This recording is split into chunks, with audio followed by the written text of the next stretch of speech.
Los Angeles, late at night. The studio lights were still on when everyone else had gone home. Engineers had stopped knocking. Calls went unanswered. For nearly 48 hours, Michael Jackson stayed inside the studio alone. No entourage, no producers, no interruptions. Rumors spread fast. Exhaustion, perfectionism, obsession. But the truth was far more personal. Inside that room, Michael wasn't chasing a hit. He was fighting doubt, fear, and a voice that told him he was running out of time. What happened during those 2 days would redefine his sound, silence critics, and leave a mark on music history that still echoes today. This is the story of what Michael created when he shut the world out, and why it nearly broke him before it changed everything. The stadium lights burned hotter than usual that night, washing the stage in white and gold, as more than 50,000 people screamed Michael Jackson's name. It was supposed to be another flawless performance, another night where the world watched him defy time, gravity, and human limits. From the outside, nothing looked wrong. The band was tight. The dancers were sharp. The crowd was electric. But inside Michael's body, something was failing. Backstage, just minutes before he walked out, Michael stood alone with his head bowed, one gloved hand resting against the wall. His breathing was shallow, controlled, practiced. He had learned long ago how to hide discomfort. Pain had followed him since childhood, and he had mastered the art of performing through it. Still, tonight felt different. A dull pressure pulsed behind his eyes. His vision blurred for a moment, then cleared. He straightened his jacket, adjusted the microphone, and forced a soft smile when a stagehand asked if he was ready. "I'm fine," Michael said quietly. The truth was more complicated. The opening notes thundered through the arena, and Michael stepped into the light. The reaction was immediate. Screams so loud they seemed to shake the air itself. For a moment, adrenaline carried him. It always did. His body moved on instinct, choreography embedded into muscle memory from decades of repetition. Song after song, he delivered what the audience expected. Precision, grace, magic. But beneath the surface, his heart was racing too fast. Sweat soaked through his clothes faster than usual. Between movements, dizziness flickered at the edges of his awareness like a warning light. During a brief instrumental break, Michael turned away from the crowd. He placed a hand on his knee, steadying himself. The music covered the pause. No one noticed. Yet, as the next song began, the pressure in his head intensified, sharp and sudden. The lights blurred into streaks. The roar of the crowd faded into a distant echo, as if he were underwater. Michael took 2 steps forward, and the world tilted. His foot missed its mark. For a fraction of a second, the arena watched in confusion as Michael Jackson stumbled. Then he collapsed. The music cut out instantly. Dancers froze mid-motion. Gasps rippled through the stadium like a shockwave. Tens of thousands of people fell into stunned silence, the kind that feels heavier than noise. Michael lay motionless on the stage. Security rushed forward. Medics followed. Someone shouted his name, their voice cracking with fear. Cameras zoomed in instinctively, then pulled back as producers scrambled to cut the feed. In the front rows, fans pressed their hands to their mouths. Some began to cry. Others stood completely still, unable to process what they were seeing. Michael Jackson didn't fall. He didn't fail. He didn't stop, except now he had. Minutes passed like hours. The medics knelt beside him, checking his pulse, speaking urgently into radios. Michael's eyes fluttered open briefly, unfocused, confused. He tried to speak, but no sound came out.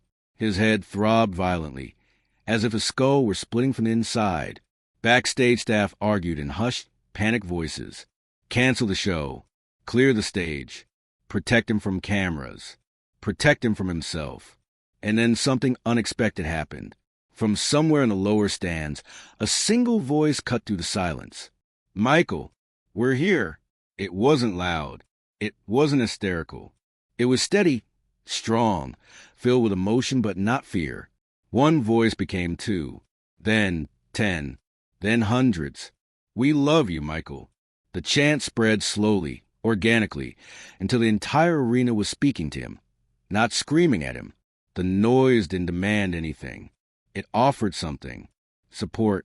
On the stage, Michael heard it through the haze. He didn't fully understand what had happened yet, but he felt something shift. The fear loosened its grip, just enough for him to breathe. As the medics helped him sit up, the crowd erupted into applause. Not the wild roar of entertainment, but something gentler, almost reverent. People weren't cheering a performance.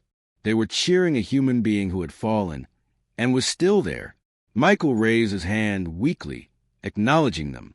Tears filled his eyes, not from pain this time, but from something else entirely.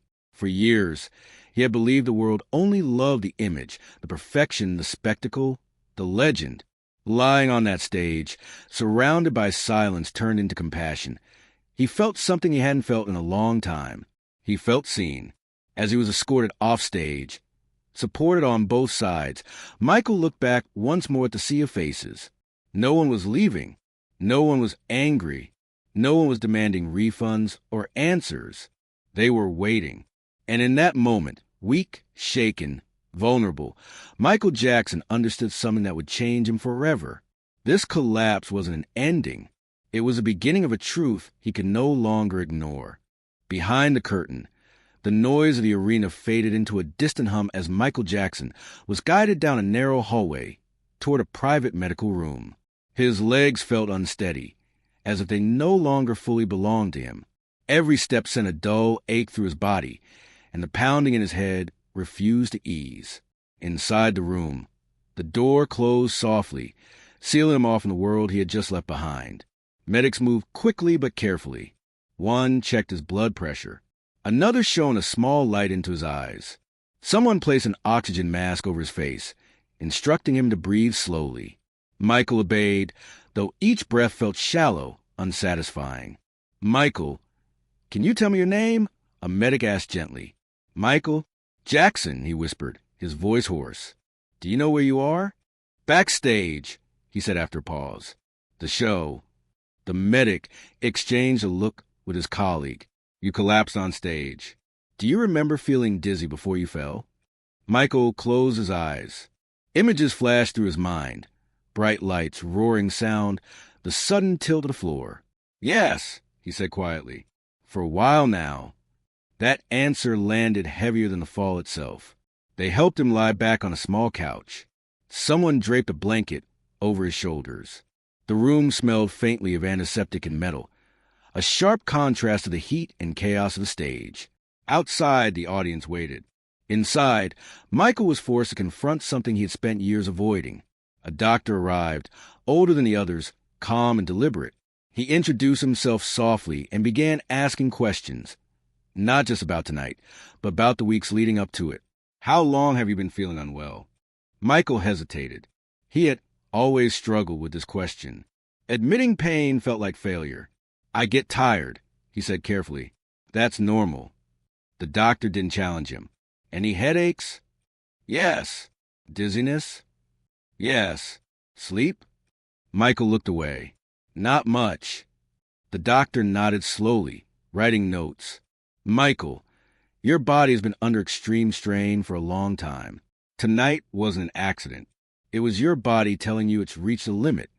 Michael felt a flicker of irritation rise in his chest.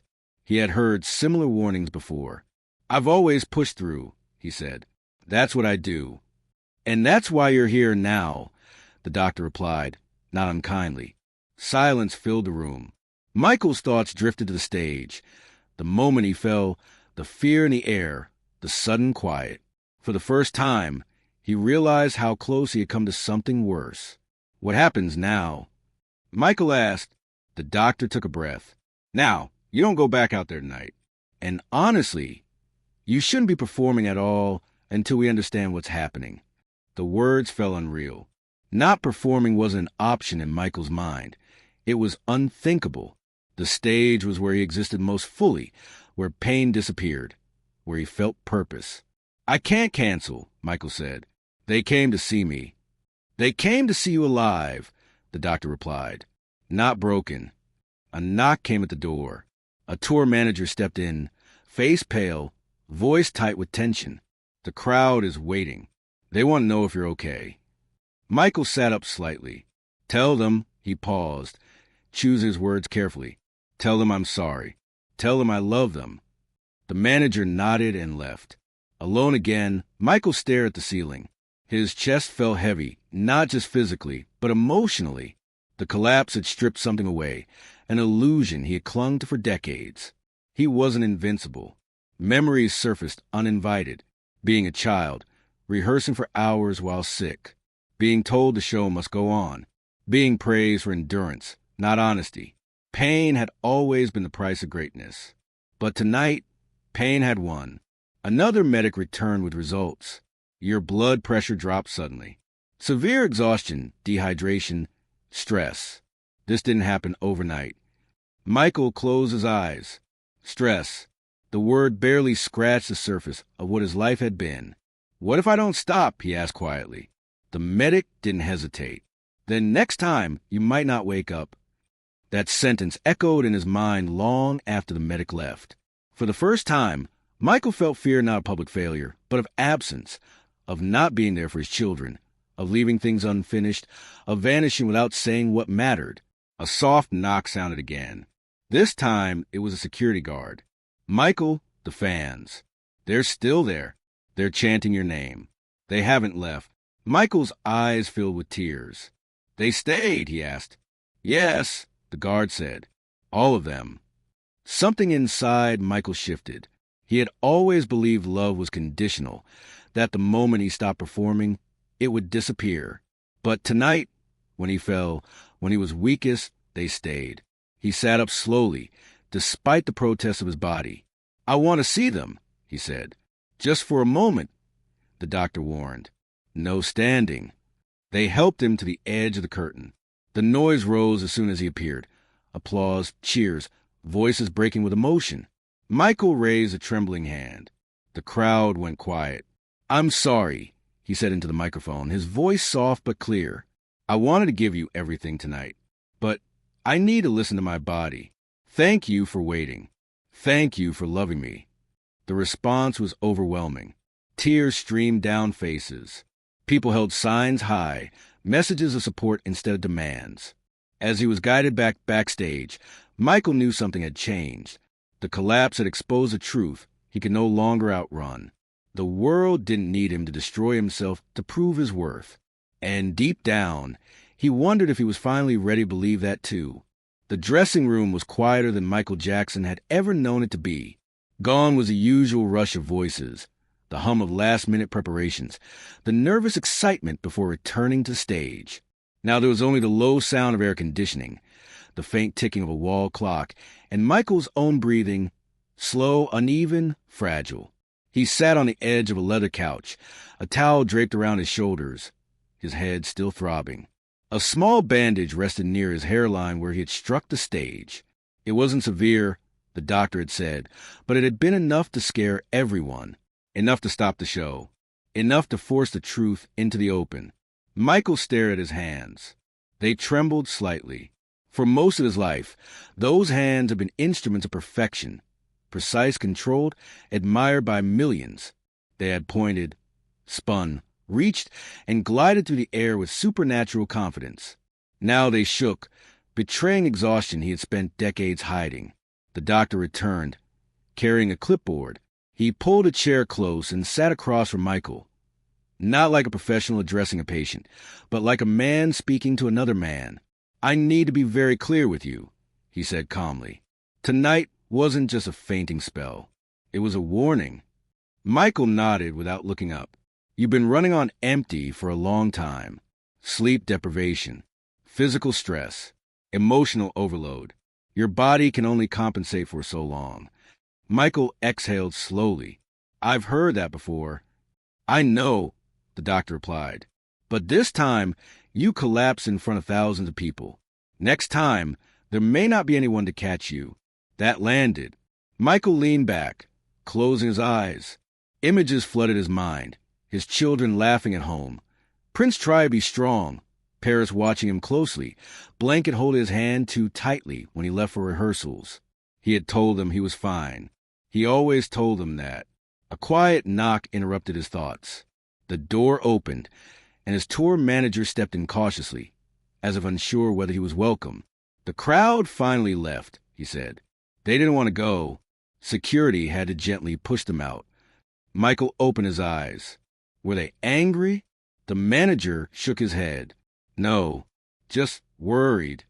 That word stayed with Michael long after the man left the room.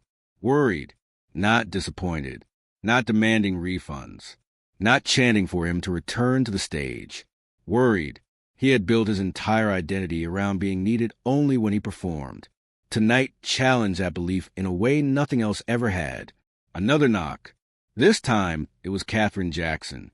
Michael looked up instantly. Mother?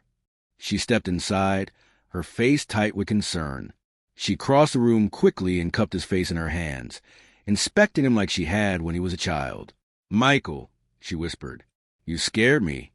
I'm okay, he said automatically. She pulled back just enough to look him in the eyes. No, you're not. Her voice wasn't angry. It was steady, certain. I watched you fall, she continued, and all I could think was how many times I've watched you push yourself past what any human being should endure. Michael swallowed hard. I didn't want to let anyone down, he said softly. Katherine sighed and sat beside him. You don't let people down by being human. You let them down by disappearing. That sentence cut deeper than any criticism ever had. She took his trembling hands in hers. You've been strong your whole life, Michael. But strength doesn't mean ignoring pain. Sometimes it means stopping. Michael felt tears gather in his eyes. He looked away, embarrassed, as if he were still that boy taught never to show weakness. I don't know how to stop, he admitted. If I stop, who am I? Katherine squeezed his hands. You're my son. You're a father. You're a man who deserves to live. The room grew quiet again after she left, but it was a different kind of silence now, heavier, thoughtful. Michael stood slowly and walked to the mirror. The man staring back at him looked thinner than he remembered, older. His eyes were still kind, still searching, but they carried a weariness that makeup and stage lights could no longer hide. He touched the bandage near his head. A head injury, a collapse, a moment the world couldn't ignore. For the first time, he wondered if the reason it scared everyone so deeply wasn't because he fell, but because they knew how close he always lived to the edge. He sat down and picked up a pen and paper from the table. He didn't know why.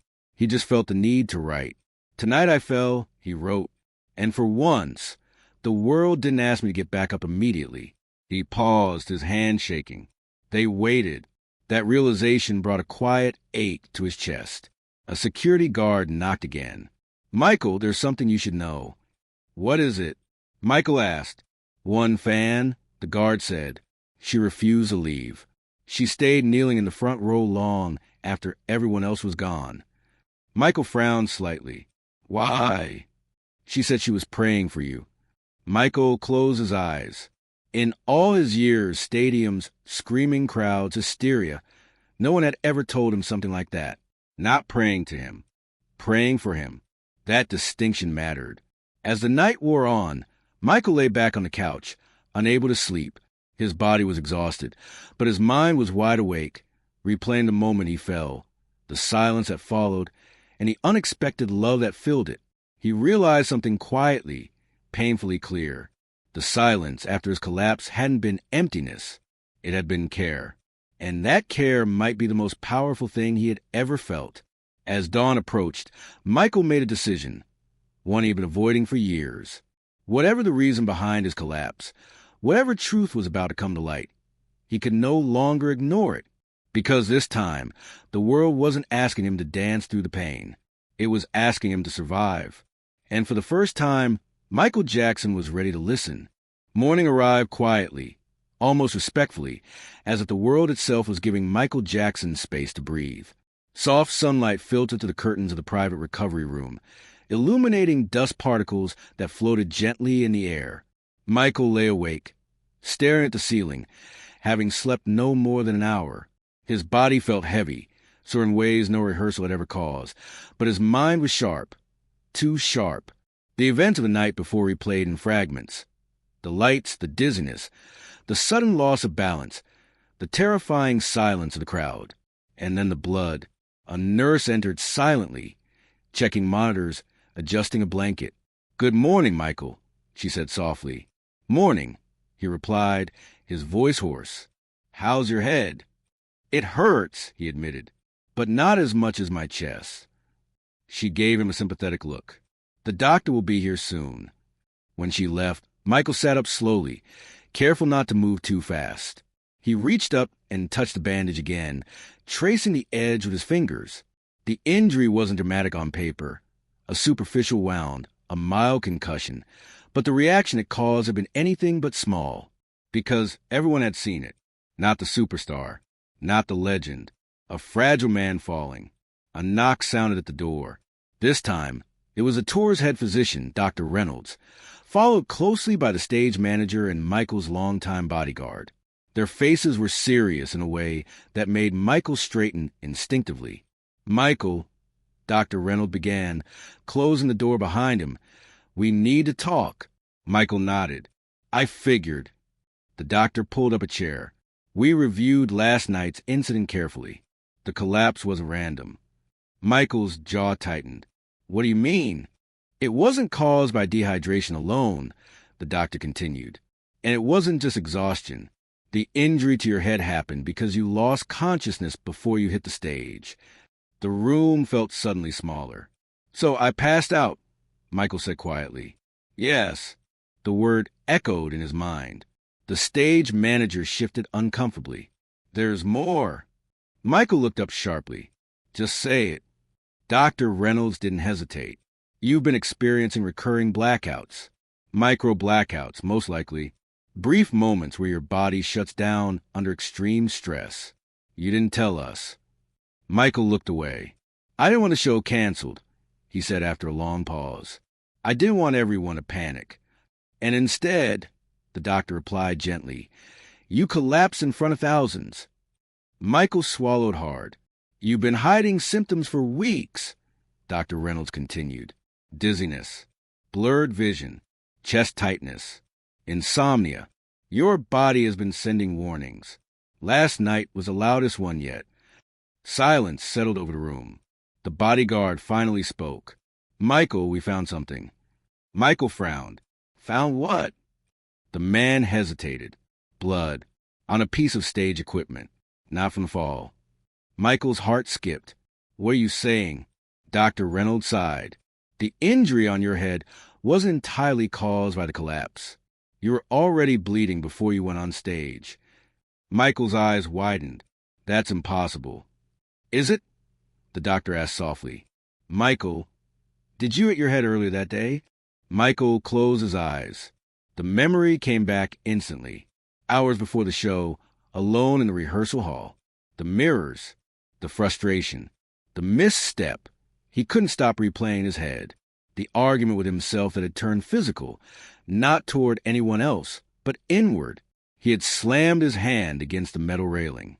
Hard. Then again.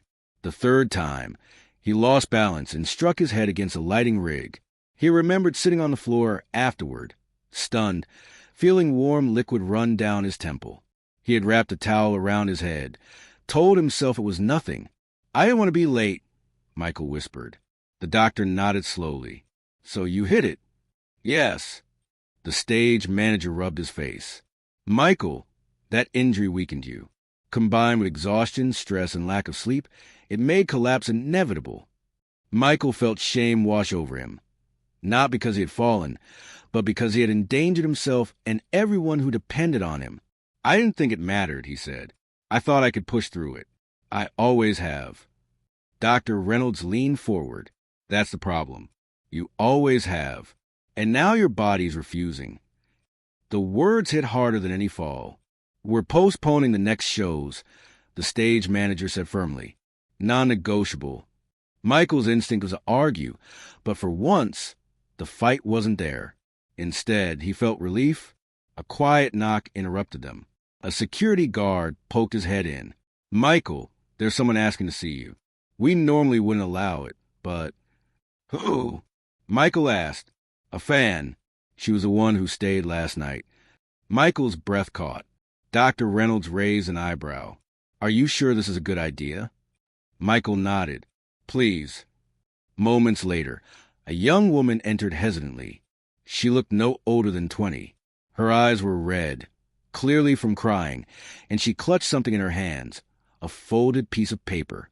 She froze when she saw him. I'm sorry. I didn't mean to intrude. It's okay, Michael said gently. You didn't. She stepped closer, her hands trembling. I want to know if you were alive. Michael smiled faintly. I am. Tears spilled down her face. When you fell, everyone screamed. But then it got quiet. And I realized we never think about you getting hurt. We think you're invincible. Michael felt his throat tighten. She held out the paper. I wrote this last night while I was waiting. He took it carefully. It read, Please don't hurt yourself trying to be everything for us. We already love you. Michael couldn't speak. The fan bowed her head slightly. I didn't come to see a legend. I came to see a human being who changed my life. Please take care of him. Then she turned and left. The room remained silent long after the door closed. Michael stared at the note, his hands shaking again, but this time not from weakness, from truth. The injury had scared everyone because it revealed something they never wanted to admit. Michael Jackson was not unbreakable, and for the first time, he was beginning to accept that maybe he didn't have to be. The world did not stop when Michael Jackson fell on that stage, but it shifted. In the hours after the truth about his injury became known, silence spread in a way noise never could. Not the explosive kind that followed scandals or rumors, but a heavy, collective pause. Concert halls went dark. Rehearsals were canceled. Headlines softened their tone, no longer shouting, but asking, Is Michael okay? How long has he been hurting? Why didn't anyone stop this sooner? Michael watched it all unfold from a distance, sitting in a quiet room far from cameras and lights. The television was muted, images flickering without sound. Fans gathered outside, candles burning, handwritten signs pressed against barriers. Take care of yourself. We'll wait. You don't owe U.S. your pain. He turned the screen off. For the first time in his life, the absence of noise felt louder than applause ever had. His mother, Catherine, arrived that afternoon. She didn't rush. She didn't scold. She simply sat beside him on the couch and took his hand in both of hers, the same way she had when he was a child with scraped knees and bruised pride. You scared us, she said quietly. Michael nodded. I know. You scared yourself too, she added. He didn't respond right away. His eyes were fixed on the window, where sunlight painted long shadows across the floor. I didn't mean to, he finally said. I just didn't know how to stop. Catherine squeezed his hand gently. You were taught that stopping meant failing. Michael swallowed hard. That falling meant weakness. He closed his eyes. And that love had to be earned through endurance. The words landed with precision, cutting through decades of denial. I don't know how to be anything else, Michael admitted. If I'm not performing, if I'm not pushing, I don't know who I am. Catherine leaned closer. You are my son. You were before the music. You will be after it. He exhaled shakily. But the world doesn't see that, he said. They see Michael Jackson. Then maybe, she said softly, it's time you learn to see yourself first. That night, Michael couldn't sleep, not because of pain, but because of something unfamiliar, stillness. No rehearsal scheduled. No pressure to be perfect tomorrow. No mirrors waiting to judge him. Just silence. And in that silence, memories surfaced. Moments he had buried under choreography and discipline. Being 5 years old. Staring at his hands. Wondering why they shook before performances. Being 10, learning to smile through fear. Being 25, realizing the world loved the image more than the person. Being 50, bleeding backstage and telling himself it didn't matter. He sat up slowly and reached for a notebook on the table. He hadn't written like this in years. Not lyrics, not plans. Just words. I thought pain was the price of greatness. I thought rest was laziness. I thought if I stopped, I would disappear. His hand paused. But when I fell, they stayed. The image of the fan returned to him. The way she hadn't screamed, hadn't demanded, hadn't tried to touch him. She had simply waited. For him to breathe. For him to be alive. The next morning, Dr. Reynolds returned, this time without urgency in his voice. Your vitals are stable, he said. But recovery isn't just physical. Michael nodded. I know. We're recommending an extended break, the doctor continued. Not days, months. Michael looked up. Months. Yes. The word echoed in his chest like a challenge and a relief. What happens if I don't? Michael asked quietly. Dr. Reynolds didn't hesitate. Then your body will force you to. And next time, it may not be so forgiving. Michael leaned back, closing his eyes. For once, the fear of stopping was outweighed by something else. Fear of not surviving. I'll take the break, he said. The doctor nodded. That's the right choice. After he left, Michael remained seated, staring at nothing. Taking a break didn't feel heroic. It didn't feel dramatic. It felt terrifying, because for the first time, he wasn't running. News of the postponed shows spread quickly. Some executives panicked. Contracts were rewritten. Money was lost. But something unexpected happened among the fans. They organized, not protests, not outrage, vigils. Letters poured in by the thousands, not asking when he returned, but telling stories. You taught me I could survive bullying. Your music helped me through grief. You don't have to dance for us anymore. Just live. Michael read as many as he could. Each one chipped away at a belief he'd carried his entire life. That love was conditional. That if he stopped giving, it would disappear. One afternoon, he walked outside alone, no disguise, no hat pulled low. Just sunglasses and courage. The air felt different. People recognized him. But they didn't rush. One man nodded respectfully. A woman pressed her hand to her chest and smiled. A child whispered his name in awe, not hunger. Michael felt something loosen inside him. Maybe the fall hadn't ruined him. Maybe it had revealed him. That evening, he returned to the notebook. I fell because I was carrying everything alone. I stayed down long enough to realize I don't have to. He paused, then wrote one final line. Silence didn't erase me. It saved me. Outside, the sun dipped below the horizon, painting the sky in soft gold and purple. Michael Jackson, no spotlight, no stage, sat quietly, breathing alive, and for the first time in a very long time, that felt like enough. Months passed, not in headlines, but in healing. Michael Jackson woke up without alarms for the first time in decades. No assistant knocking, no schedule taped to the wall, no body already aching before the day began. Just morning light filtering through the curtains and the unfamiliar sound of his own breathing. Slow, steady, real. At first, the quiet frightened him. He kept expecting guilt to arrive, like it always had. The voice that said you're wasting time. You're letting people down, you should be working. But something strange happened. The voice grew quieter. Therapy became part of his routine, not as a secret obligation, but as a place where he could finally speak without performing. Some days he talked about childhood. Other days, about fear. Often about exhaustion. I don't know how to exist without being watched, he admitted during one session. That's because being watched became your mirror, the therapist said. Now you're learning to see yourself without one. Michael didn't respond. He just nodded, absorbing the truth. He spent more time with his children than ever before, not as a spectacle, not as a legend, but as a father who was present. He cooked simple meals, laughed at movies he'd never allowed himself to enjoy, listened instead of instructing. One afternoon, Prince asked him, "Dad, are you happy?" Michael paused.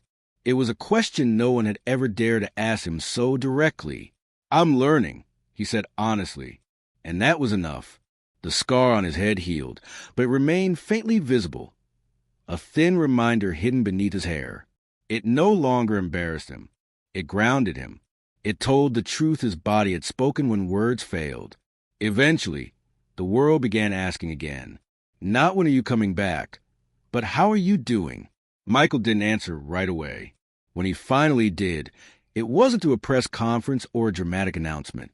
It was a single handwritten letter released quietly. I fell because I was tired.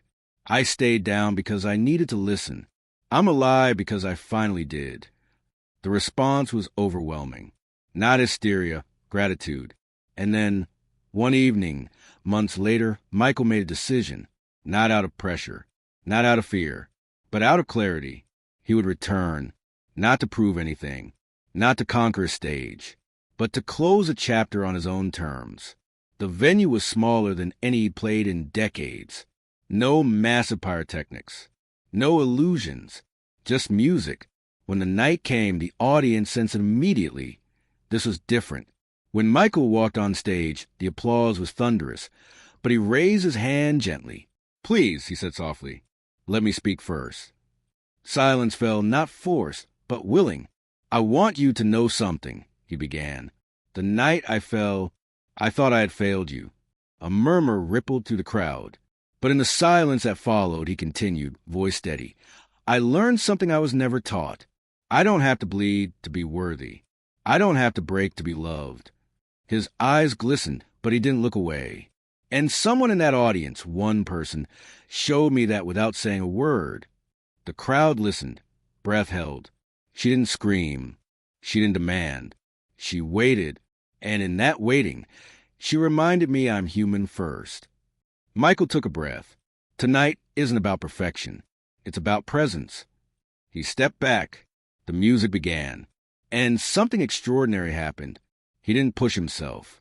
He moved with care, with intention. Every note carried weight, not of spectacle, but of truth. The audience didn't chant for more. They listened. When the final song ended, there was no immediate applause. Just silence. The same kind that had once terrified him. But now it felt sacred.